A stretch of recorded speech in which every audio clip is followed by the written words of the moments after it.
जो श्रावण के महीने में भगवान शंकर की आराधना कर रहे हैं, श्रावण के महीने में भगवान शंकर का भजन कर रहे हैं, श्रावण के महीने में शिव महापुराण की कथा को कोरबा छत्तीसगढ़ की पवित्र धरा से ऑनलाइन सुन रहे हैं, उनसे भी कहेंगे जितने भगवान शिव के मानने वाले हैं वो अपने अंदर एक बात उठा लेना कि मेरे शंकर भगवान तुम्हारे धन से, संपदा से, तुम्हारी सत्ता से, तुम्हारे वैभव से, तुम्हारी दौलत से कभी भी मेरा शिव प्रसन्न नहीं होता।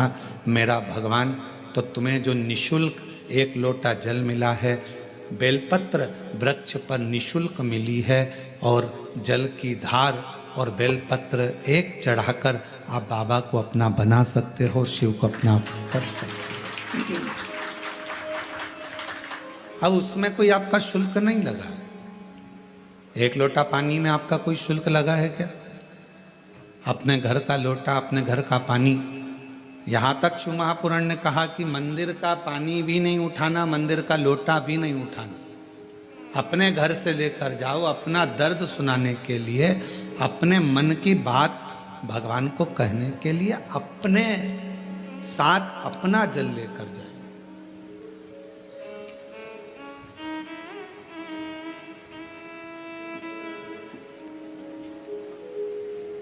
शिव महापुराण की कथा तो यहाँ तक कहती है कि भगवान की कोई भी स्तुति अगर आपको करना है तो अपने दिल में जो बात आए वो भगवान से कहो। किसी की पढ़ी पढ़ाई, किसी की सुनी सुनाई स्तुति भी हमको नहीं करना, खुद की स्तुति जो आपके दिल से निकल रही हो भगवान के लिए, उसको पुकारने के लिए, उसको बुलाने के लिए, वो स्तुति खुद करिए।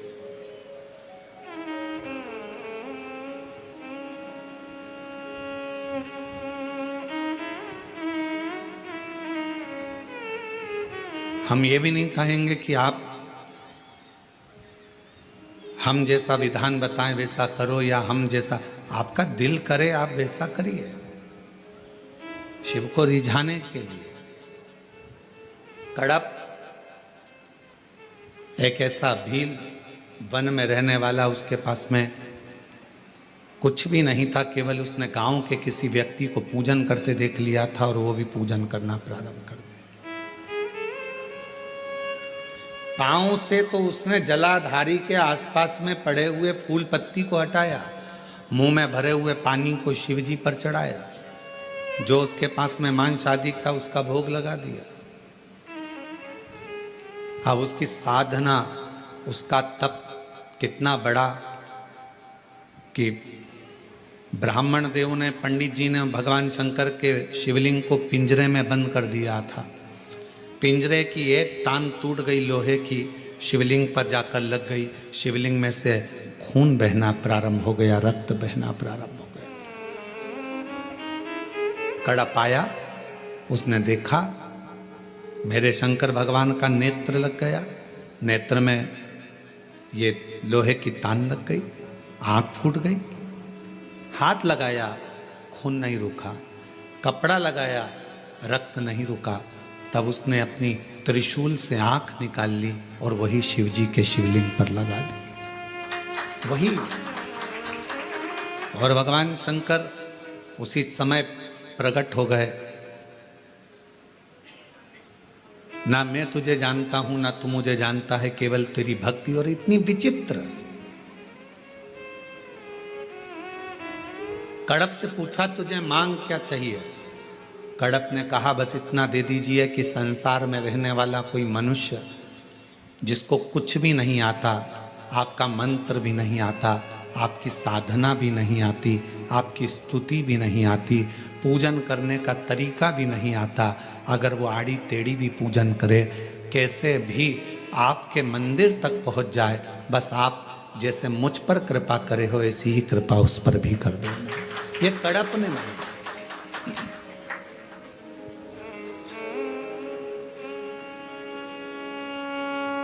मेरे शंकर भगवान तुम्हारी स्तुतियों से, मेरे शंकर भगवान तुम्हारे बहुत सारा कि 100 लोटे जल चढ़ाओगे तो शंकर जी प्रसन्न होंगे, 1.25 लाख बेलपत्र चढ़ाओगे तो शिव जी प्रसन्न होंगे, भगवान शंकर के लिए कड़क व्रत करोगे, कुछ भी खाओगे पियोगे नहीं तो शंकर भगवान प्रसन्न होंगे, या अपना घर छोड़ दोगे तो शंकर भगवान प्रसन्न होंगे, या भगवान शंकर को शहद चढ़ाओगे या शंकर भगवान को रस चढ़ाओगे, ये चढ़ाओगे तो शंकर भगवान प्रसन्न होंगे। नहीं रे भाई, शंकर जी को प्रसन्न करने के लिए एक तो दिखावा मत करना, आडंबर मत करना। भगवान शंकर को प्रसन्न करने के लिए कहीं से कर्जा मत करना। भगवान शंकर को प्रसन्न करने के लिए केवल तेरा दिल, तेरा मन हृदय से बैठ जाना और मुख से ओम नमः शिवाय, ओम नमः शिवाय, श्री शिवाय नमस्तुभ्यम का उच्चारण करना। जो तेरे पास में है वो शिव को समर्पित करना, जो तुझे बोलना आता है। जो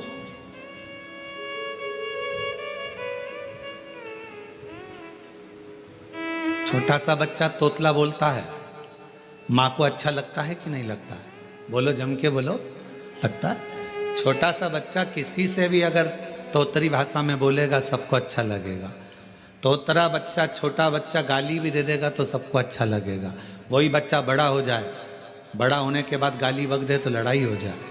तोतरा है, माँ बाप स्वीकार करेंगे, लोग स्वीकार करेंगे। छोटा है, सब स्वीकार करेंगे। शिव जी की कथा कहती है कि भगवान शंकर को रिझाने के लिए आपकी तोतरी भाषा से, आपके निर्मल मन की भाषा से, आपके हृदय की भाषा से आप शिव जी को जैसे रिझाना चाहोगे, शंकर भगवान जल्दी प्रसन्न होंगे। और अगर आप आडंबर से, दिखावे से, छल से परमात्मा को पाने का प्रयास करोगे तो शिव कभी प्राप्त नहीं होगा। उसको पाने का तरीका ही सहजता है। निर्मल मन सो मोहि पावा, मोहि छल छिद्र कपट ना बावा। भगवान को पाने का सबसे सुंदर तरीका है कि बस हृदय से उसको पुकार।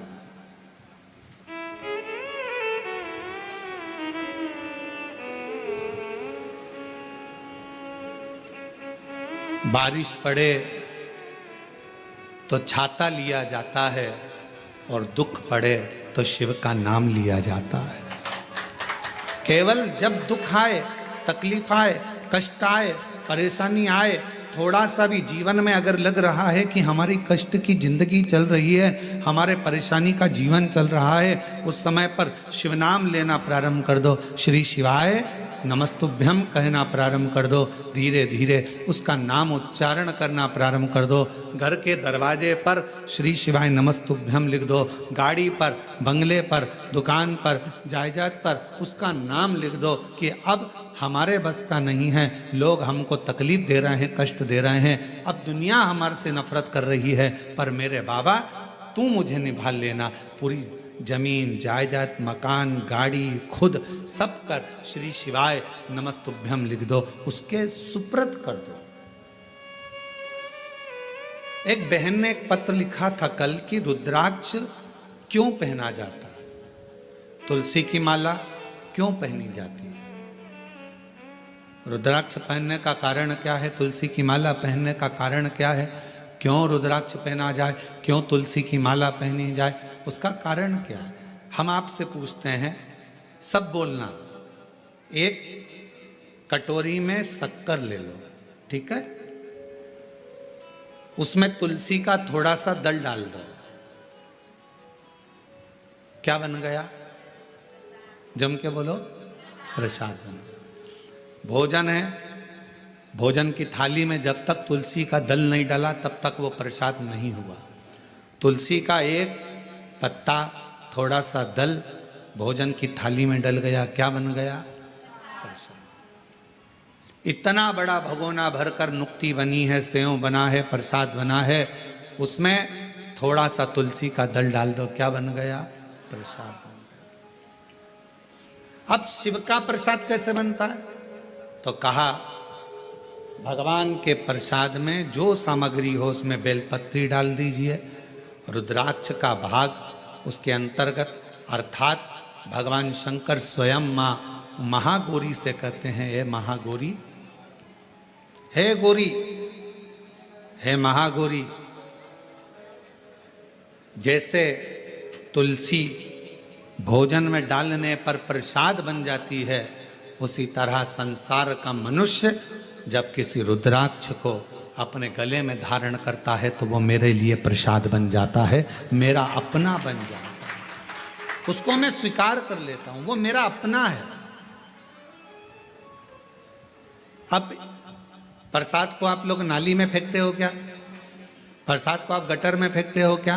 प्रसाद को आप कहीं गलत जगह डालते हो क्या? नहीं, क्योंकि वो प्रसाद बन गया। गले में अगर रुद्राक्ष की माला आ गई, एक रुद्राक्ष तुम्हारे गले में लाल धागे में पड़ा हुआ है, तुलसी की माला तुम्हारे गले में पड़ी हुई है, आप भगवान का प्रसाद हो। अगर चलते फिरते मौत का किसका ठिकाना, मृत्यु का किसको भरोसा, कब प्राण छूट जाए। अगर हमारे गले में रुद्राक्ष पड़ा है, तुलसी की माला पड़ी है और हमारे प्राण छूट भी गए तो हम वो प्रसाद हैं कि हमें नरक में नहीं पटका जाएगा, गलत जगह पर नहीं पटका जाएगा, हमको श्रेष्ठ जगह पर रखा जाएगा। प्रसाद को नाली में नहीं डालते, प्रसाद को गटर में नहीं डालते। रुद्राक्ष पहनने वाला, तुलसी की माला धारण करने वाले को गलत जगह पर नहीं भेजा जाता, गलत जगह पर। आप गले में अगर रुद्राक्ष धारण करते हो तो शिव का प्रसाद हो। और जितने शिव भक्त इस ऑनलाइन शिव महापुराण की कथा को आस्था चैनल पर श्रवण कर रहे हैं, फेसबुक यूट्यूब पर सुन रहे हैं और सोशल मीडिया पर इस कथा को अगर श्रवण कर रहे हैं, तो उनसे कहूँगा अपने गले में एक रुद्राक्ष अवश्य डालो। तुलसी की माला भी अगर है तो भी एक रुद्राक्ष जरूर डालो। क्यों? अगर गूगल पर सर्च करोगे, फेसबुक यूट्यूब पर सर्च करोगे, इंस्टा पर सर्च करोगे तो उसमें आपको मालूम पड़ेगा एक रुद्राक्ष यदि हमारे गले में होता है तो हमारी बीपी, शुगर, थायराइड इन सब को लेवल में रखता है और वो ना शुगर बढ़ने देता है, ना शुगर घटने देता है, ना बीपी बढ़ने देता है, ना बीपी घटने देता है। एक रुद्राक्ष अपने गले में होना चाहिए।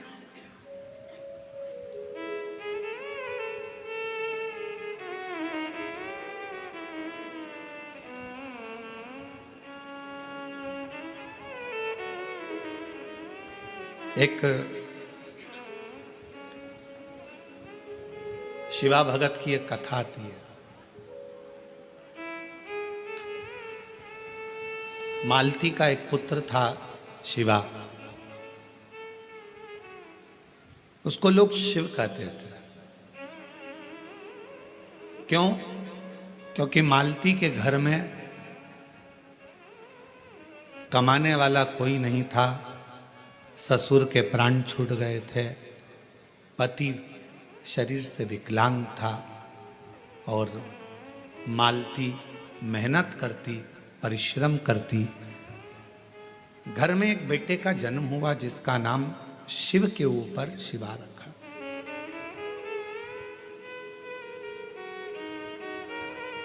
पति विकलांग है, पत्नी कमाने जाती है, मेहनत करती है, परिश्रम करती है।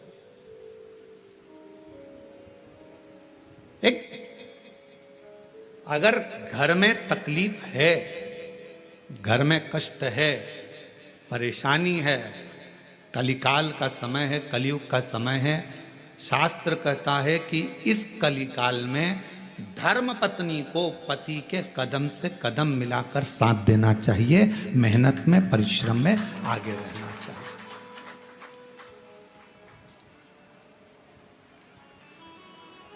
वो समय गया जिस समय पर नारी केवल चौके का काम करती थी और लोग गाली देते थे, अपशब्द कहते थे, ताना देते थे, वो घर में रह लेती थी। आज का समय एक बेटी अपनी सेना को लेकर जाती है और पूरे पाकिस्तान को हिलाकर आ जाती है। आज का वो युग है, आज का वो युग है कि एक बेटी पूरे पाकिस्तान को हिलाकर आ जाती है। आज का वो युग है एक बेटी अंतरिक्ष में जाती है और अंतरिक्ष का छोर पाकर वापिस आ जाती है। आज का वो युग है एक बेटी साइंटिस्ट बनकर पूरे साइंटिस्टों को ज्ञान प्रदान करती है। आज का वो युग है, आज की बेटी collector, SP, IG, DIG, commissioner, और बड़े बड़े अधिकारी और मंत्री के पद पर बैठती है। आज का वो युग है, वो गया समय, एक कलिकाल का समय, कलयुग का समय। और ये किसने दिया? कोई तुमसे पूछे कि एक स्त्री को आगे करने का अधिकार किसने दिया, तो तुम कह देना भगवान शंकर ने दिया। कहां?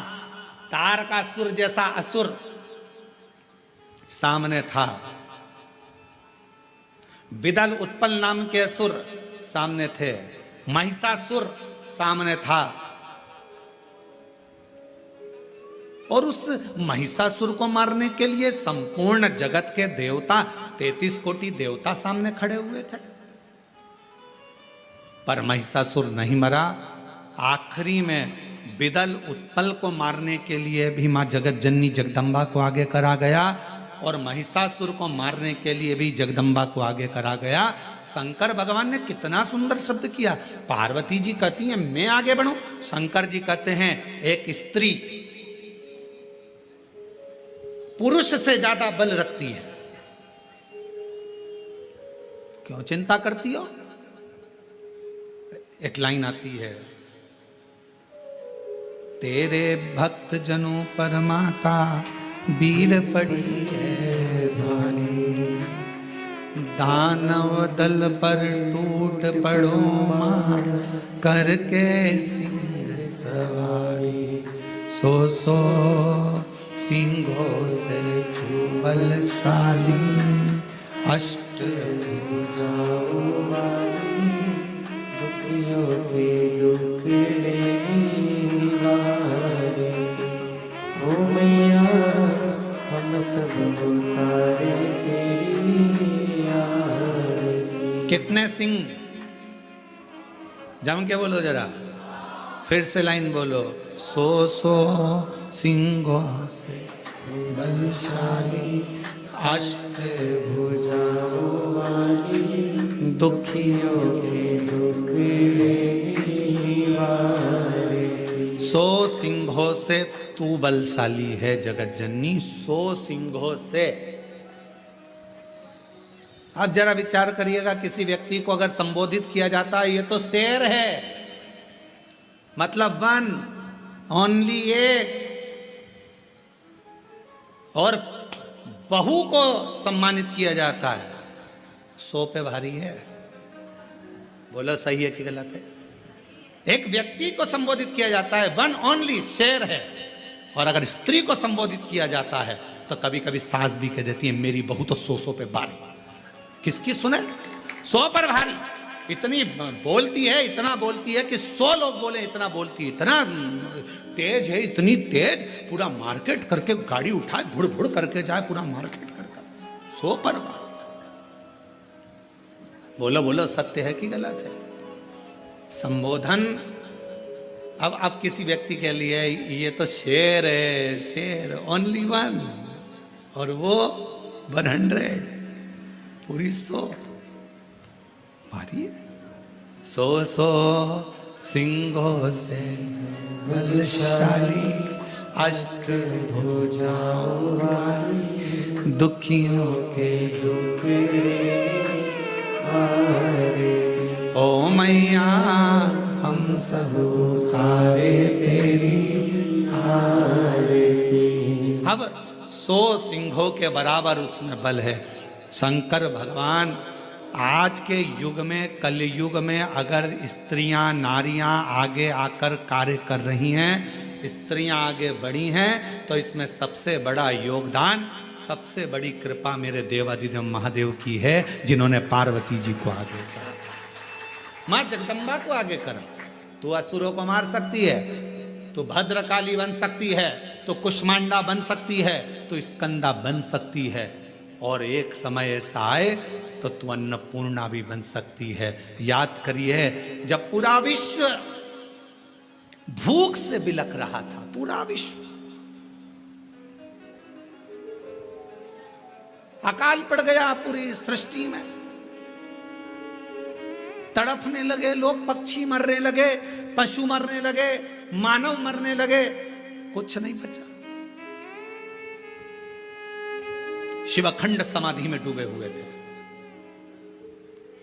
और शंकर भगवान अखंड समाधि में थे, देवता आए शिव जी से प्रार्थना करने के लिए, शिव जी उठते नहीं। ब्रह्मा जी आए, शिव जी उठते नहीं। इंद्र आए, शिव जी उठते नहीं। अखंड समाधि में लगे भगवान देवाधिदेव महादेव, उठने का नाम नहीं। नेत्र बंद, क्या हो रहा है मालूम नहीं, पर पार्वती माता से रहा नहीं गया। सूचना मिली पूरा ब्रह्मांड हिल रहा है, सब भूख और प्यास से तड़प रहे हैं। तब माँ अम्बा जगदम्बा माता पार्वती ने विचार करा, मेरे बच्चे ये संसार के लोग भूख से तड़प रहे हैं। तब मेरी माँ अम्बा जगदम्बा जी ने तुरंत अन्नपूर्णा का रूप धारण करा, भूमि पर चरण रखकर धान उत्पन्न किया।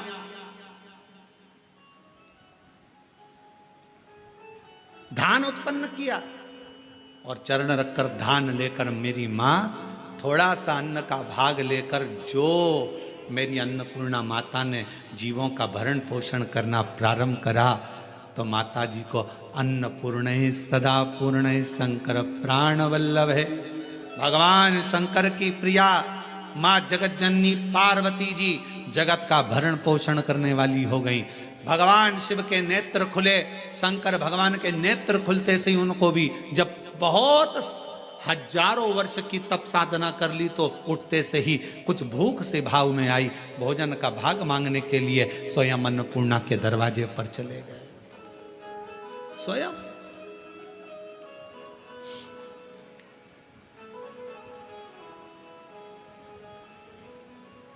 जब जगत पूरे विश्व में हाहाकार मचती है तो वो अन्नपूर्णा बन जाती है। अगर नारी को अगर शक्ति दी है तो किसने दी? शिव ने।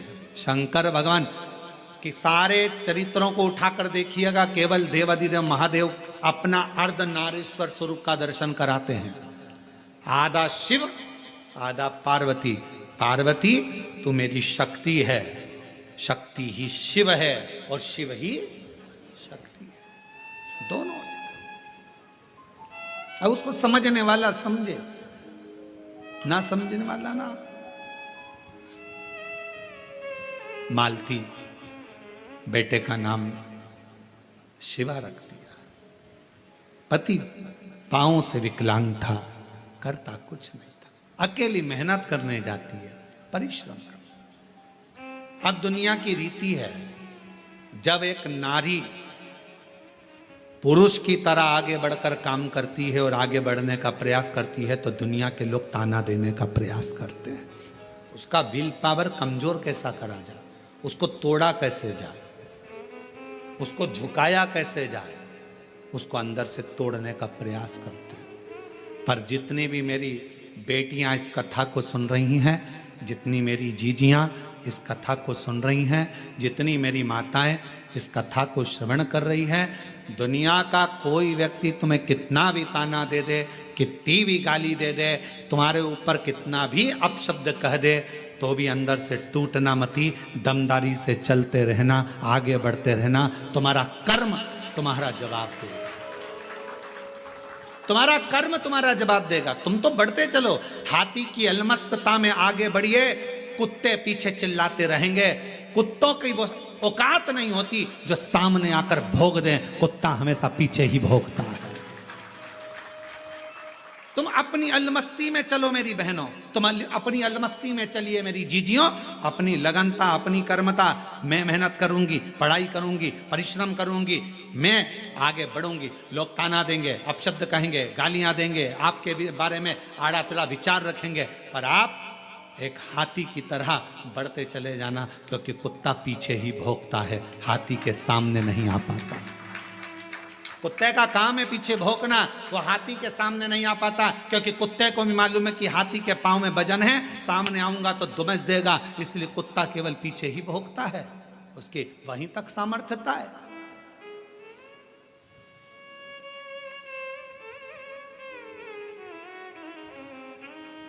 एक बहन, एक बेटी, एक मां, एक स्त्री जब अपने कर्तव्य पथ पर चले, उसको सोचना नहीं चाहिए कौन क्या कहेगा। आग लगे बस्ती में, मस्ती में, क्या किसको रोइए सोइए। कौन कहेगा, क्या बोलेगा? बोले हम तो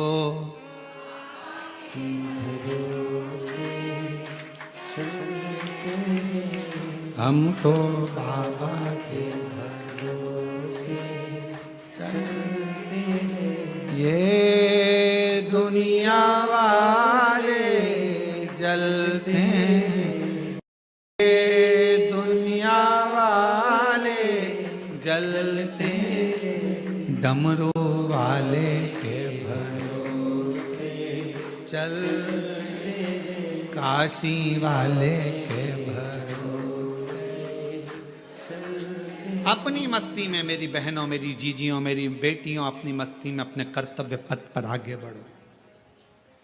गली गली में कुत्ता मिलेगा, क्या हाथी सबसे भिड़ता है? बोलो बोलो, जम के बोलो। गली गली में कुत्ता मिलेगा, क्या हाथी सबसे भिड़ता है? नहीं।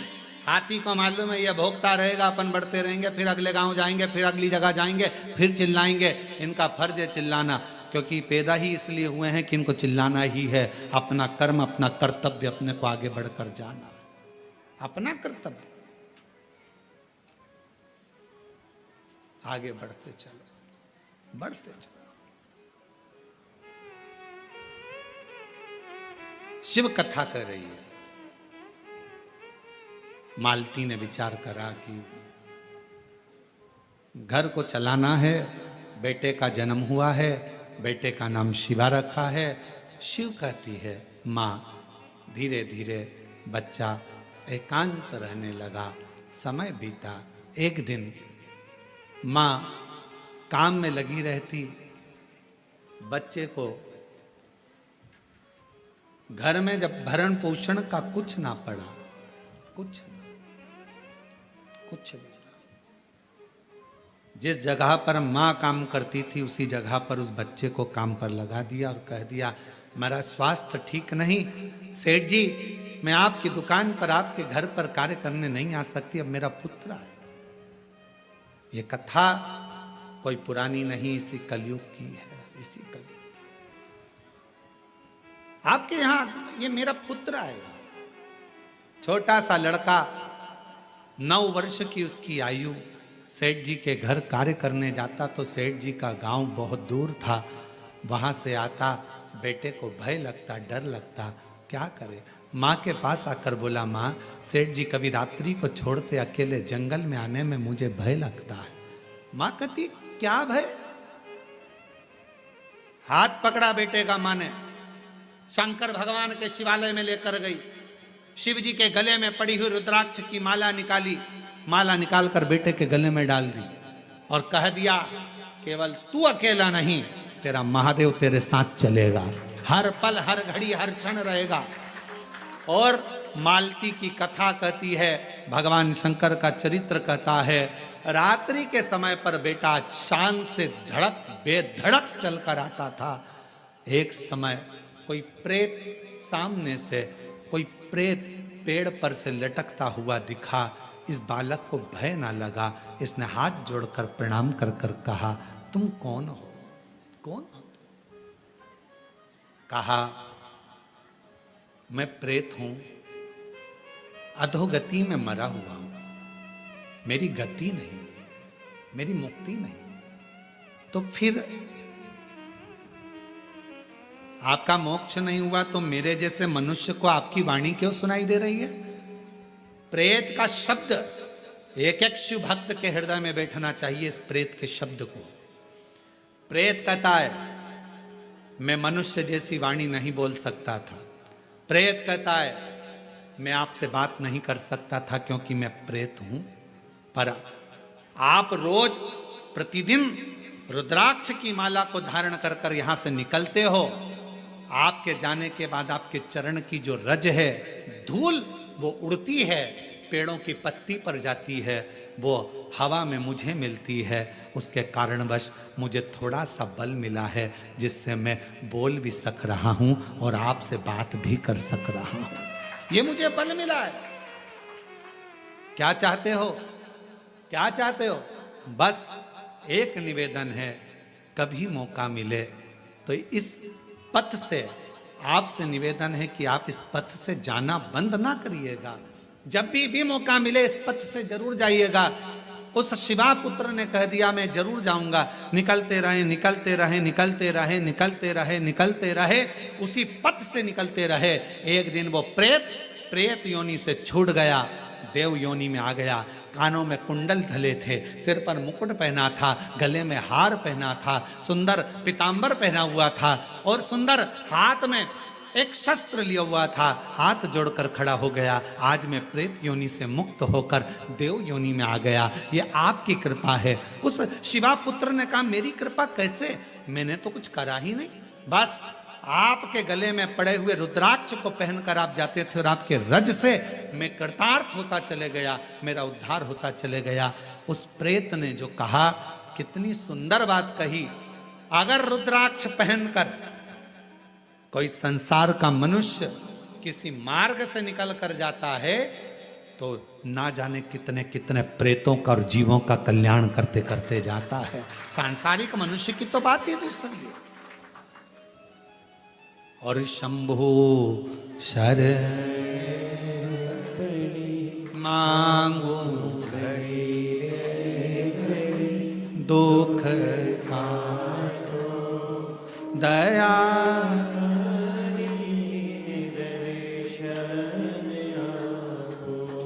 शंभु शरण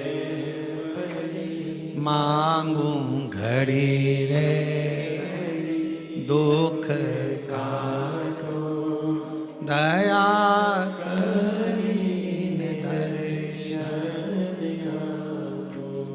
एक प्रेत की भी गति रुद्राक्ष धारण करने वाले जीव से हो जाती है। माताएं कहती हैं कि रुद्राक्ष पहनना चाहिए, क्यों नहीं। हम तुलसी की माला पहने कि रुद्राक्ष पहने, दोनों पहनो, कोई दोष तो नहीं लगेगा। कहां लिखा कि तुलसी पहनने वाले को रुद्राक्ष नहीं पहनना चाहिए, रुद्राक्ष पहनने वाले को तुलसी नहीं पहनना चाहिए। जब भगवान राम भगवान शंकर जी की आराधना करते हैं और शंकर जी भगवान राम की आराधना करते हैं तो दोनों के लिए समता है, किसी के लिए ना तुलसी से बैर ना रुद्राक्ष से बैर, दोनों धारण कर सकते।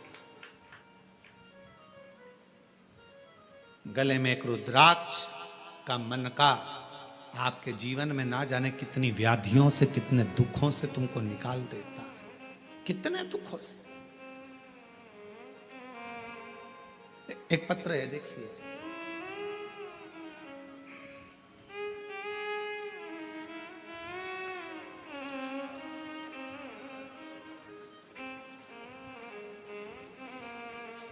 रुक्मणी पटेल, शिव नारायण पटेल, ग्राम रामपुर, जिला कोरबा, रामपुर करतला, छत्तीसगढ़ से हैं। 12 वर्ष तक मेरे यहाँ संतान का सुख नहीं हुआ। हमने मेडिकल टेस्ट कराया, टेस्ट बेबी करवाया, सब कुछ करवाया, पर संतान का सुख नहीं हुआ। तब किसी ने कहा कि सफेद आंकड़े की जड़ का प्रयोग करो और भगवान शंकर का पशुपति व्रत करो, टीवी पर कथा आती है वो सुनो। हमने सब कुछ किया, फिर बाद में जब संतान का सुख नहीं आया तो फिर वापस व्रत किया और कोकड़ी में आपकी कथा थी वो श्रवण करी। बाबा की ऐसी कृपा हुई गुरुदेव, मेरे बाबा ने 12 साल के बाद मुझे संतान दी। मैं बाबा को प्रणाम करती हूँ।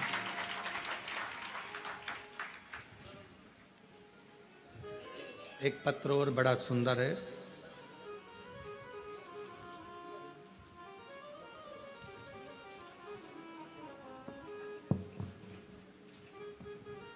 एक रुद्राक्ष के जल की क्या महत्वता है इस पत्र में देखिए। मेरा नाम श्रीमती रितु डिक्सेना, ग्राम हरदी बाजार में रहती हूँ। हरदी बाजार की पुत्र वधू हूँ। बाबा, शादी के 12 वर्ष के बाद 2023 में मेरे गर्भ में मुझे तकलीफ हुई। पहले डॉक्टरों को दिखाया तो बच्चेदानी में छाले बता दिए, फिर डॉक्टर को दिखाया तो गर्भाशय में बच्चेदानी में 7 गठाने हो गए। घबरा गए। डॉक्टर ने कहा ये गठानों की जांच होगी, मालूम पड़ेगा कि कौन सी बीमारी है। हम लोग घबरा गए। तब किसी ने कहा कि सीहोर जाकर अगर वहां का रुद्राक्ष लाया जाए, और सीहोर गए। वहां से आकर गुरुजी हमने पशुपति व्रत भी किया, रुद्राक्ष को पानी में गलाकर उसका जल पीना प्रारंभ करा। और फिर 29/5/2025 में हम बिलासपुर में फिर चेकअप कराने के लिए गए। बाबा ने ऐसी कृपा कर दी, कोई ऑपरेशन करने की जरूरत नहीं पड़ी, और बाबा की कृपा से मेरी पूरी रिपोर्टें नॉर्मल आ गई। जिन रिपोर्टों को मैं अपनी फाइल में भी लगा कर लाई हूं कि मेरी सारी रिपोर्ट बाबा ने नॉर्मल कर दी। शिव शिव है, शंकर शंकर है, शिव शिव है। एक रुद्राक्ष यदि गले में पड़ा हुआ है, एक रुद्राक्ष यदि हम उसका जल पी रहे हैं, एक रुद्राक्ष हमारे घर में हम रख रहे हैं, उसका जल पी रहे हैं, या हमारे गले में धारण कर कर रख रहे हैं, उसका फल आ जाए हमको मिलता जरूर है।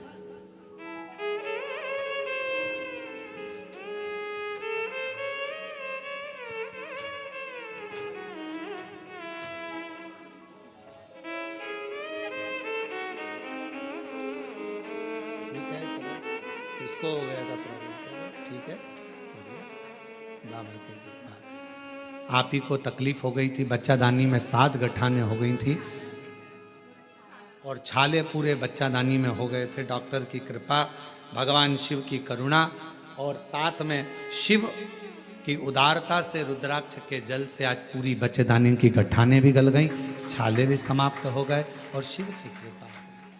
और तेरी कृपा का क्या है भरोसा, कब किस पर हो जाए, जरा सी हम पर कर दो, जरा सी हम पर कर दो। तेरी कृपा का क्या है भरोसा, कब किस पर हो जाए, जरा सी हम पर कर दो, जरा सी हम पर कर दो। जिस पर भी हो गई तेरी कृपा करुणा, वो भव पार हुआ, भव पार हुआ। पापी हो चाहे जितना, उसका भी बाबा उद्धार हुआ, उद्धार हुआ। गिद्ध अजामिल गणिका जैसे तेरे मन को भा, जरा सी हम पर कर दो, जरा सी हम पर कर दो। तेरी कृपा का क्या है भरोसा, कब किस पर हो जाए, जरा सी हम पर कर दो, जरा सी हम पर कर दो। शिव कृपा, शिव करुणा। एक छोटा सा रुद्राक्ष गले में पड़ा रहने, डले रहने, कितनी कितनी तकलीफों से, कितने कितने दुखों से, कितने कितने कष्ट से वो रुद्राक्ष आपको निकाल देता, कितने कष्टों से।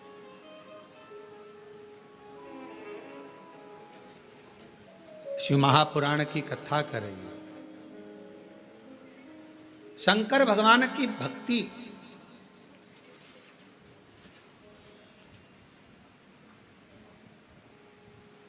किसी का भला करने में, और भगवान शंकर का भजन करने में धन मूल नहीं, मन मूल है। मन, आप कितना भजन करते हो, धन से भगवान कभी प्रसन्न नहीं हो सकता।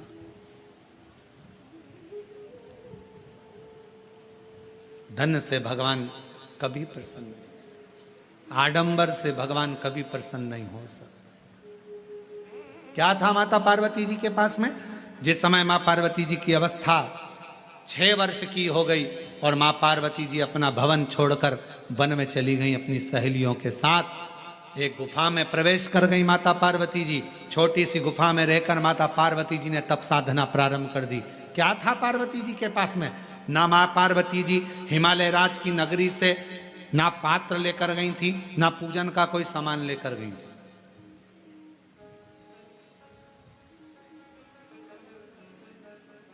कोई वस्तु माता पार्वती जी लेकर नहीं गई। अपने पिता के घर से गई तो खाली हाथ गई। अपनी सहेलियों के साथ, सखियों के साथ गुफा में बैठकर भगवान का तप करने बैठ गई। जब पार्वती जी ने देखा कि मैंने हजारों समय निकाल दिया, वर्ष निकाल दिया, शिव जी प्रसन्न नहीं होते, शंकर भगवान सामने आते ही नहीं। और आपको पहले भी कथा में कहा, तप से भगवान को प्रसन्न करना कोई साधु, कोई सन्यासी, कोई तपस्वी, कोई साधक, कोई उपासक तप से भगवान को प्रसन्न कर सकता है। योग से, साधना से भगवान को कोई तपस्वी साधक प्रसन्न कर सकता है। आप और हम तो कलयुग में रहने वाले हैं। आप तप करते हो क्या? आप करते हो तो बात दूसरी, हमसे तो नहीं बन पाता। हमसे तो केवल एक ही काम बनता है, सारी समस्या का हल जल। तब हमसे भी नहीं बनता।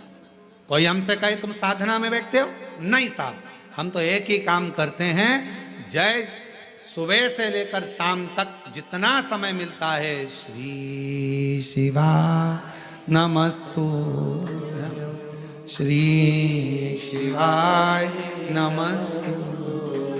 फिर कोई पूछे आपने क्या खाना छोड़ दिया, आप क्या फलाहार करते हो, तो हम जहाँ रुके हुए हैं वहाँ आकर हमारी जीजियों से पूछना, जो प्रसाद बनाती हैं उनसे पूछना क्या व्रत रखते हैं? नहीं, भोजन करते 2 रोटी सुबह, शाम को 1.5 रोटी, इससे ज़्यादा नहीं। भजन का बल, स्मरण, अपनी भक्ति। और छत्तीसगढ़ आते हैं तो चावल जरूर खाते हैं, वो जरूर पाते हैं। बाकी की जगह पर अगर कथा करने जाते हैं तो अपना सुबह का 2 रोटी है, शाम की 1.5 रोटी है, चावल प्रसाद भी नहीं लेते।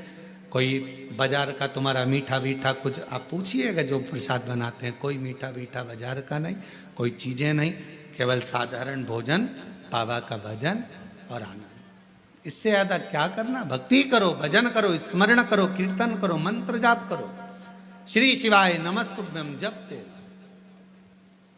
जपो। जितना भजन कर सकते हो उतना करो, जितना मंत्र जाप कर सकते हो उतना।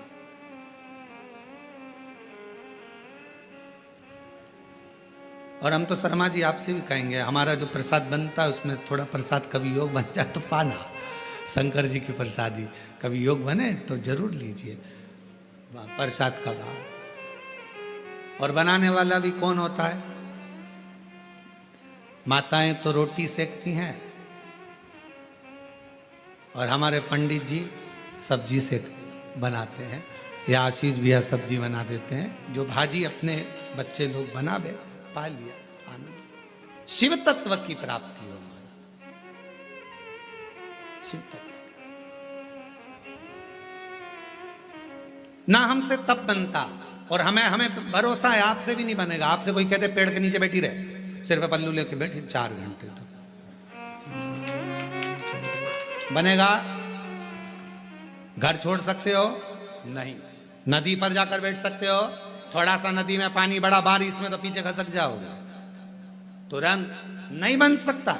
ना हमसे तप बन रहा है, ना साधना बन रही है, ना हमसे कोई ऐसा व्रत बन रहा है। पहले के व्रत आज के व्रत में अंतर है। आज के व्रत में तो पेट भरकर फराल कर लो, फिर भूख लग जाती है, फिर सेव फल खा लिया, केला खा लिया, पपीता खा लिया, रात्रि के फिर फलहार की तैयारी, फिर वो खाने के बाद फिर दूध पीने की तैयारी, फिर आधी रात को फिर पति को नींद नहीं आ रही, पति बोले तेरा व्रत है, हाँ आज एकादशी है।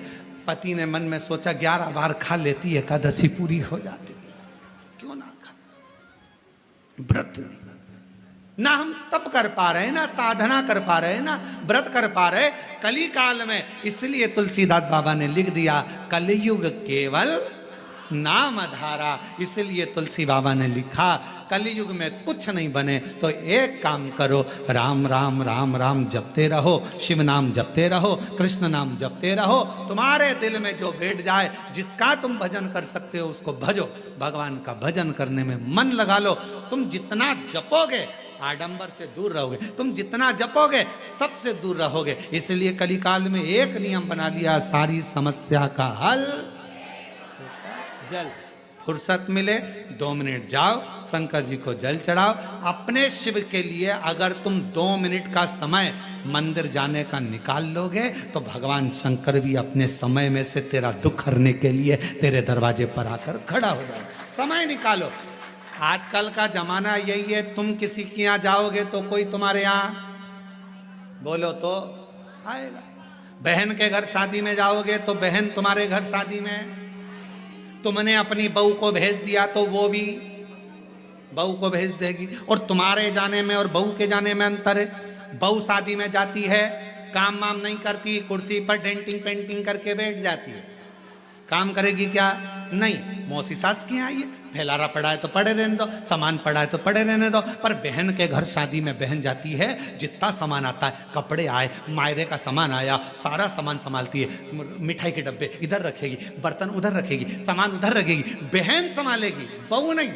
अब तुम्हारे यहाँ शादी में तुमने बहू को भेजा तो उसने भी बहू को भेज दिया। तुम आती तो वो भी, तुमने संभाला तो वो भी संभालती। हमारी जीजी ने हमारे यहाँ काम संभाला था भैया, उसके घर काम आया है, हम भी जाके संभालेंगे क्योंकि हमारी बहन ने हमारे यहाँ संभाला था। उसी तरह जैसे तुम अपने रिश्तेदार को शादी में भेजते हो तो वो अपने रिश्तेदार को भेजता है। अब तुमने कह दिया मम्मी कथा हो रही है तुम चली जाओ, तो भगवान भी कह देगा जब अंतिम समय आएगा, ये मरने वाली है, यमराज तू चले जा, तू चले। और अंतर देखिए, बहन आती तो काम करती, भगवान आता तुझे लेने के लिए भोलेनाथ तो नंदी पर बिठा कर ले जाता, डमरू बजाता बजाता। देवराज ब्राह्मण को लेकर गया था नंदी पर बिठा कर, नरसिंह जी को बैठा कर लेकर गया था। और अगर यमराज आता है तो नंदी पर काय पर बिठा के ले जाता है? नहीं, पाड़े की पूंछ से बांध कर ठोकता ठोकता दे धम दे धम दे धम। खूब मोबाइल पे झूठ बोली थी, दे, खूब दिया। दिन भर चैटिंग में लगी रहती थी, दे। जरा सा कोई गलत लिखता था फेसबुक पे और कमेंट्स करती थी, दे। उंगली पर रखेंगे और दोचेंगे, इसी से चलाती थी खूब व्हाट्सएप, दोचो। चिल्लाएगी क्षमा कर दो, मुझे माफ कर दो, एक बार बंस मोर फिर जन्म दे दो, मोबाइल नहीं चलाऊंगी, और चलाऊंगी तो शिव पुराण देखूंगी, फिर कुछ नहीं देखूंगी।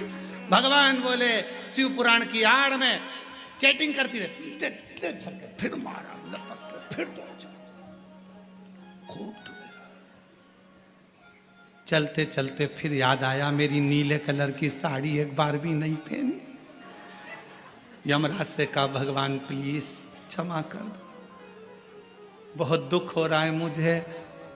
भगवान ने पूछा किस बात का दुख हो रहा है? अलमारी में 3 नंबर के ब्लॉक में नीले कलर की साड़ी रखी है, उसकी फाल लगवा ली थी, चोली भी बनवा ली थी, बस पहन नहीं पाई। मुझे एक बार मौका दे दो, मैं पहन लूं। और हमारे मोहल्ले में नया पार्लर खुला है, उसके पास एक बार भी नहीं थी, कृपा करो। यमराज ने फिर दिया धर के, चल। किस काम की वो जिह्वा जो भगवान का भजन ना कर पाए, किस कान का वो श्रवण जो भगवान की कथा ना सुन पाए, और किस काम का वो मस्तक जो भगवान के आगे झुक ना पाए। किस काम, क्या करे वो शरीर? कि पापीड़ा मुख से राम नहीं निकले, राम नहीं निकले रे श्याम नहीं निकले। वो कहीं जाने हरि भजना में, जीवन गवाए दियो सजना में। भजना में मन नहीं लगा, सजना में मन लग गया। हम तो कई बार कथाओं में कह देते हैं, लोगों को बहुत बुरा लगता है कि आप जितना समय दर्पण को देती हो ना, जितना समय दर्पण को देती हो ना, जितनी देर कांच के सामने रहती हो, पेंसिल से लाइन खींचना, डब्बा भरना, फिर सुरमा लगाना, फिर डेंटिंग पेंटिंग, जितना समय दर्पण में देती हो उसका आधा समय भी अगर मेरे शंकर को दे दिया तो सुंदरता मेरा शिव देगा। आधा समय निकालकर भगवान शिव को दीजिए। और पुरुषों से निवेदन है, जितना समय फालतू की चर्चा में, व्यर्थ की बातों में, व्यर्थ के कमेंट्सों में और व्यर्थ की बातों में लगाते हो ना, उतने में से आधा समय निकालकर मेरे शंकर के मंदिर में अपनी पत्नी को साथ लेकर एक लोटा जल चढ़ाने जा, तेरी पूरी जिंदगी संवर जाए। थोड़ा सा समय निकाल। अभी कावड़ चल रही है, पूरे भारत में कावड़िया कावड़ लेकर जा रहे हैं। जितने कावड़िया भारत की भूमि पर कावड़ लेकर जा रहे हैं उनके चरणों को मैं नमन करता हूं। कोरबा की इस भूमि से मैं दंडवत प्रणाम करता हूं कि कावड़िया सनातन धर्म को जागृत कर रहे हैं। एक कावड़िया 50 व्यक्ति को जागृत करता है, सनातन धर्म को मजबूत करता है। मैं उनको प्रणाम करता हूं। जो नवयुग बेटा बेटी, नवयुवक बेटा बेटी, माताएं, बुजुर्ग सब अपने अपने भाव से भगवान की कावड़ लेकर जा रहे हैं। और जो कावड़ियाओं की सेवा में लगे हैं, कावड़ियाओं की सेवा में जितनी बड़ी बड़ी संस्थाएं सेवा में लगी हुई है, आप कभी बाबा धाम जाकर देखो।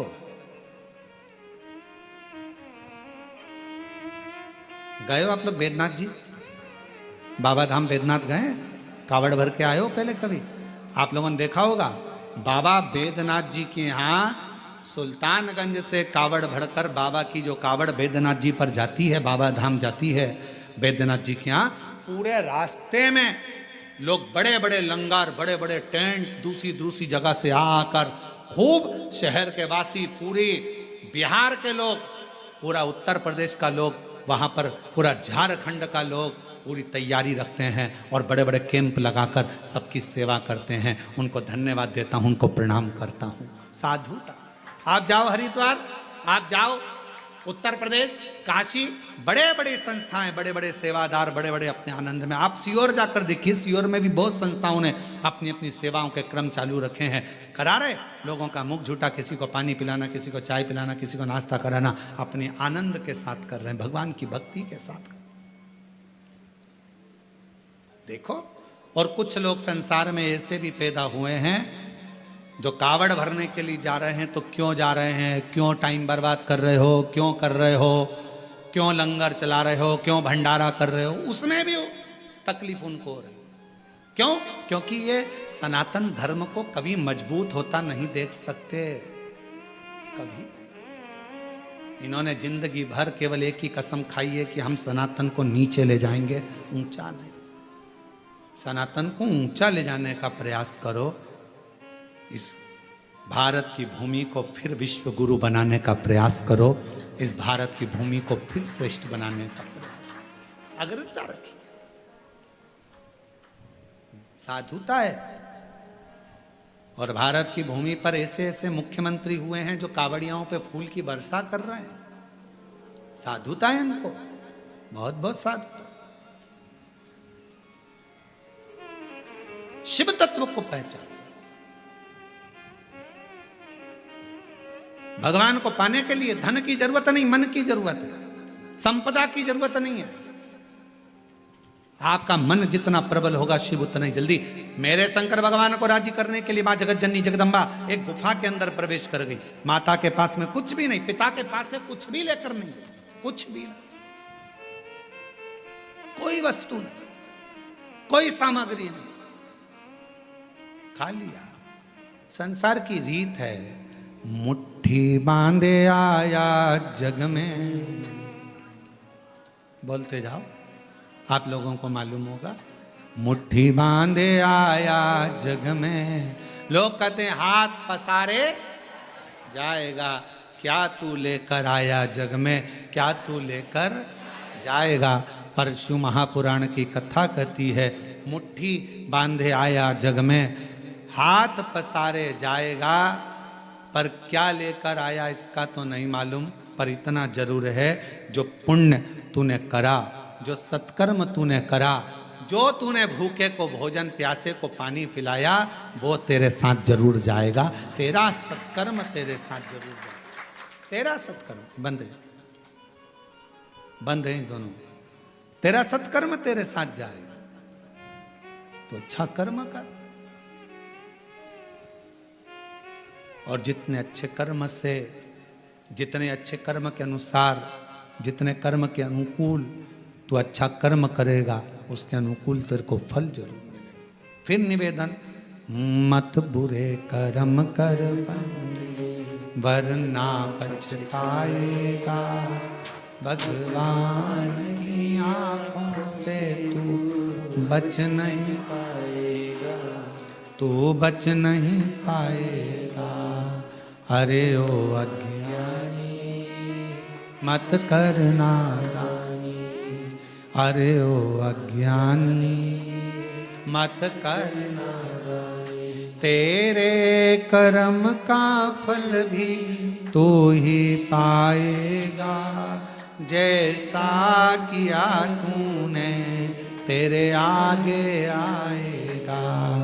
मत बुरे कर्म कर बंदे वरना पछताएगा, भगवान की आंखों से तू बच नहीं, हो गया, तू बच नहीं पाएगा।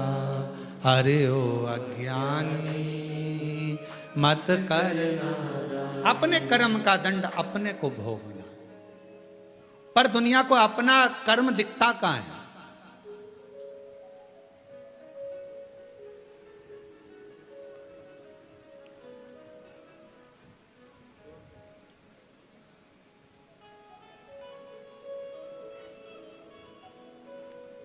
एक स्मरण में नहीं आ रहा है शिवलिंग का,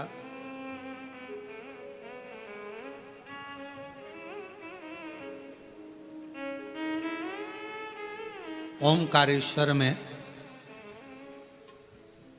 कौन कौन गया है? ओमकारेश्वर गए हो आप लोग? ओमकारेश्वर की, फिर बंद हो गए। ओमकारेश्वर की जब आप परिक्रमा करेंगे और ओमकारेश्वर की परिक्रमा करते समय जब आप ऊपर पहाड़ी की ओर बढ़ेंगे, ओमकारनाथ जी की पहाड़ी की ओर बढ़ेंगे,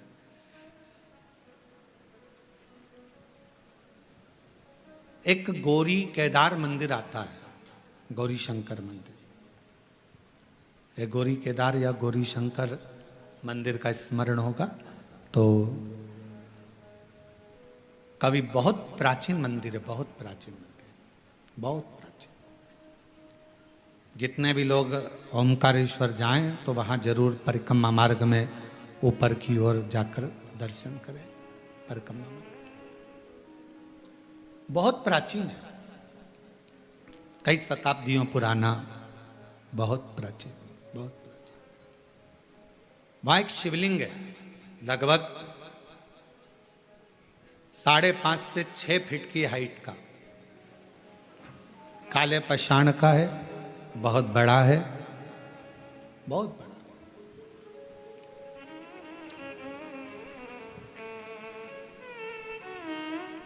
जब मुगलों का राज्य हुआ,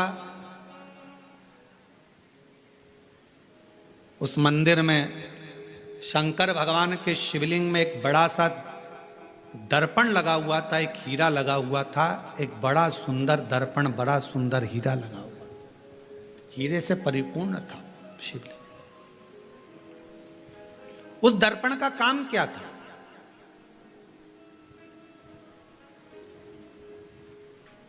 उस दर्पण का क्या काम था? उस दर्पण का केवल एक काम था, उस हीरे का एक काम था, जो उसके सामने आता था उसका पुराना जन्म और आने वाला जन्म, वो दर्पण, वो हीरा बता देता था कि अगले जन्म में क्या था, इसने क्या कर्म करा था, और इस जन्म में भोगने के बाद जो अगला जन्म पाएगा उसमें क्या करेगा।